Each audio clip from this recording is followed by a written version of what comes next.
A major concern of mine about our scripted reading program was the pace of each lesson. I was expected to teach to a timer. I was only allowed to teach each component for a set amount of time. Problems arose when my students didn't show mastery in the allotted time. I wanted to take more time, but I was forced to move on. The opposite also happened. Many times my students would start an interesting conversation with each other or me, yet we had to move on.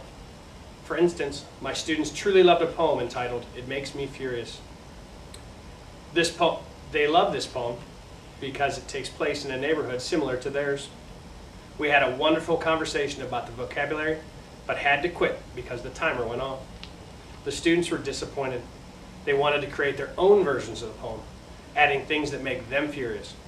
I decided it would be a good way to incorporate writing into their reading, so we continued. The work turned out amazingly well, and I was able to learn more about my students. However, I had made a professional decision that could have warranted a reprimand.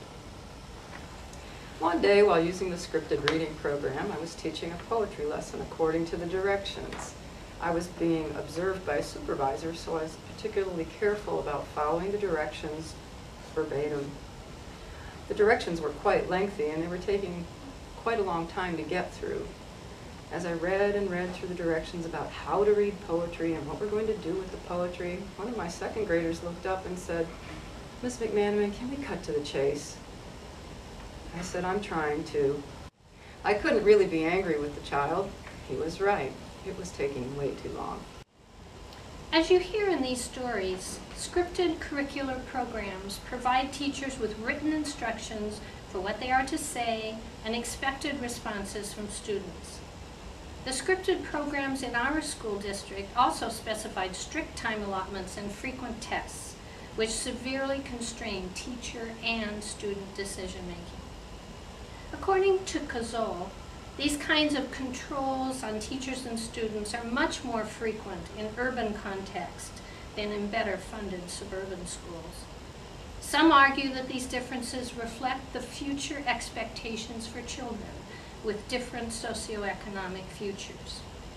Scripted programs train students to follow directions and do what they are told. They avoid critical questioning or creative thinking and maintain a basic skills orientation. More child-centered, open access reading programs provide opportunities for choice, critical and creative thinking, and for meeting individual students' needs and interests. The differences in these programs have important consequences for both teachers and students.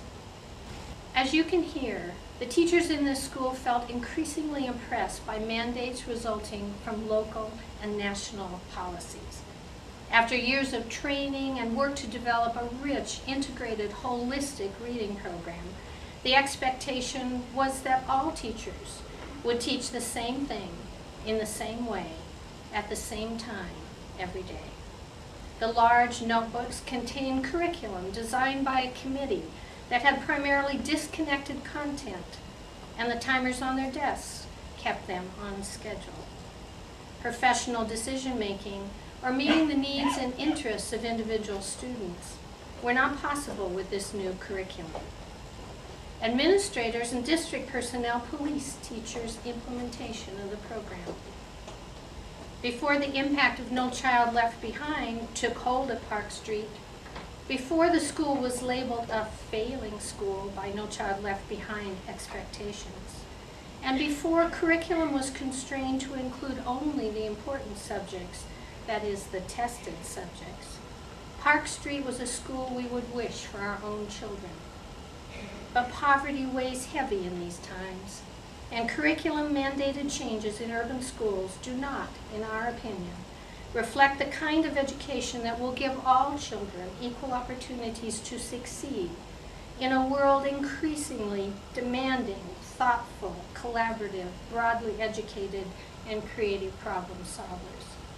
The orientation toward training as a means to increase test scores does not serve children living in poverty well or equitably.